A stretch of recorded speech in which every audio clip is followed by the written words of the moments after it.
श्रीगणेशाय नमः। अस्य श्रीरामरक्षास्तोत्रमन्त्रस्य बुधकौशिक ऋषिः श्रीसीतारामचन्द्रौ देवता अनुष्टुप् सीताशक्तिः श्रीमद्हनुमानकीलकं श्रीरामचन्द्रप्रीत्यर्थे जपे विनियोगः।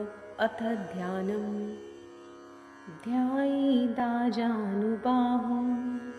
धृतशरधनुषं बद्धपद्मासनस्थं पीतं वासोवसानं नवकमलदलस्पर्धिनेत्रं प्रसन्नं वामाङ्कारूढसीता मुखकमलमीललोचनं नीरदाभं नाना अलङ्कारदीप्तं दधतमुरुजटामण्डनं रामचन्द्रम् इति ध्यानम्। चरितं रघुनाथस्य शतकोटिप्रविस्तरम् एकैकमक्षरं पूसां महापातकनाशनम् ध्यात्वा नीलोत्पलश्यामं रामं राजीवलोचनं जानकीलक्ष्मणोपेतं जटामुकुटमण्डितं सासीतुं धनुर्बाण पाणिं नक्तं चरान्तकं स्वलीलया जगत्त्रातुम् आविर्भूतं मजं विभुं रामरक्षां पठेत् प्राज्ञः पापाग्निं सर्वकामदां शिरो मे राघवः पातु भालं दशरथात्मजः कौसल्येयो दृशौ पातु विश्वामित्रप्रियश्रुति घ्राणं पातु मखत्राता मुखं सौमित्रिवत्सलः जिह्वाविद्यानिधि पातु कण्ठं भरतवन्दितः स्कन्धौ दिव्यायुधः पातु भुजौ भग्नेशकामुकः करौ सीतापतिः पातु हृदयं जामदग्न्यजी मध्यं पातु खरध्वंसी नाभिं जाम्बवदाश्रयः सुग्रीवेशः कटी पातु सक्तिनी हनुमत्प्रभु उरुरघुत्तमः पातु रक्षः कुलविनाशकृत जानुनी सेतुकृत् पातु जङ्घे दशमुखान्तकः पादौ विभीषणश्रीदः पातु रामोऽखिलं वपुः एतां रामबलोपेतां रक्षां यः सुकृती पठेत् स चिरायुः सुखी पुत्री विजयी विनयी भवेत् पातालभूतलव्योम चारिणश्छद्मचारिणः न द्रष्टुमपि शक्तास्ते रक्षितं रामनामभिः रामेति रामभद्रेति रामचन्द्रेति वा स्मरन् नरो न लिप्यते पापे भुक्तिं मुक्तिं स विन्दति जगज्जैत्रेकमन्त्रेण रामनामभिरक्षितं यः कण्ठे धारयेतस्य करस्था सर्वसिद्धयः वज्रपञ्जरनामेदं यो रामकवचं स्मरेत् अव्याहताज्ञः सर्वत्र लभते जयमङ्गलम् आदिष्टवान् यथा स्वप्ने राम रक्षामि मां हरः तथा लिखित्वान् प्रातः प्रबुद्धो बुधकौशिकः।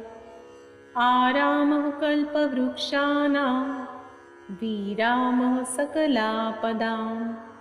अभिरामस्त्रीलोकानां रामः श्रीमानसनः प्रभु। तरुणो रूपसम्पन्नो सुकुमारो महाबलो। पुण्डरीकविशालाक्षो चिरकृष्णाजिनाम्बरौ। फलमूलशिणो दान्तौ तापसो ब्रह्मचारिणो। पुत्रो दशरथस्येतो भ्रातरो रामलक्ष्मणौ। शरण्यो सर्वसत्त्वानां श्रेष्ठो सर्वधनुष्यमतां। रक्षः कुलनिहन्तारौ त्रायेतां नो रघुत्तमो। आतसज्जधनुषविशुस्पृशा वक्षया शुभनिशसङ्गिनौ। रक्षणाय मम रामलक्ष्मणौ अवग्रतः पतिः सदैव गच्छताम्। सन्नद्धः कवची खङ्गी चापबाणधरो युवा। गच्छन्मनोरथो अस्माकं रामः पातु स लक्ष्मणो। रामो दाशरथी शूरो लक्ष्मणा अनुचरो बली। काकुत्सः पुरुषः पूर्णः कौसल्येयो रघुत्तमः। वेदान्तवेद्यो यज्ञेश पुराणपुरुषोत्तमः। जानकीवल्लभः श्रीमान् अप्रमेय पराक्रमः। इत्येतानि जपे नित्यं मद्भक्तः श्रद्धयान्वितः। अश्वमेधादिकं पुण्यं सम्प्राप्नोति न संशयः। रामं दुर्वादलश्यामं पद्माक्षं पीतवाससं। स्तुवन्ति नामभिदिव्ये न ते संसारिणो नरः। रामं लक्ष्मणं पूर्वजं रघुवरं सीतापतिसुन्दरम्। काकुत्स्थं करुणार्णवं गुणनिधि विप्रप्रियं धार्मिकं। राजेन्द्रं सत्यसन्धं दशरथतनयं श्यामलं शान्तमूर्तिं। वन्दे लोकाभिरामं रघुकुलतिलकं राघवं रावणारिं। रामाय रामभद्राय रामचन्द्राय वेधसे। रघुनाथाय नाथाय सीतायाः पतये नमः। श्रीराम राम रघुनन्दन राम राम। श्रीराम राम भरताग्रज राम राम। श्रीराम राम रणकर्कश राम राम। श्रीराम राम शरणं भव राम राम। श्रीरामचन्द्रचरणौ मनसा स्मरामि। श्रीरामचन्द्रचरणौ वचसा गृह्णामि। श्रीरामचन्द्रचरणौ शिरसा नमामि। श्रीरामचन्द्रचरणौ शरणं प्रपद्ये।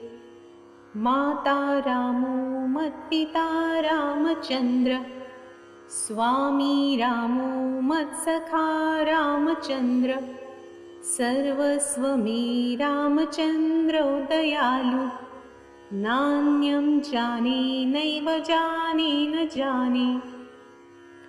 दक्षिणे लक्ष्मणो यस्य वामे तु जनकात्मजा।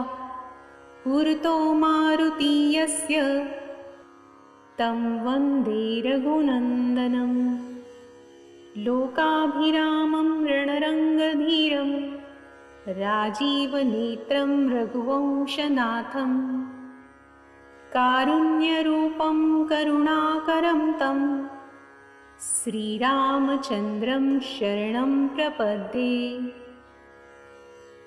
मनोजवं मारुततुल्यवेगं जितेन्द्रियं बुद्धिमतां वरिष्ठं वातात्मजं वानरयूथमुख्यं श्रीरामदूतं शरणं प्रपद्ये।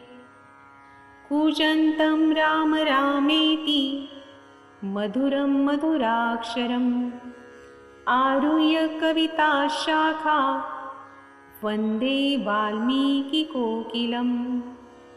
आपदामपहर्तारं दातारं सर्वसम्पदां लोकाभिरामं श्रीरामं भूयो भूयो नमाम्यहम्।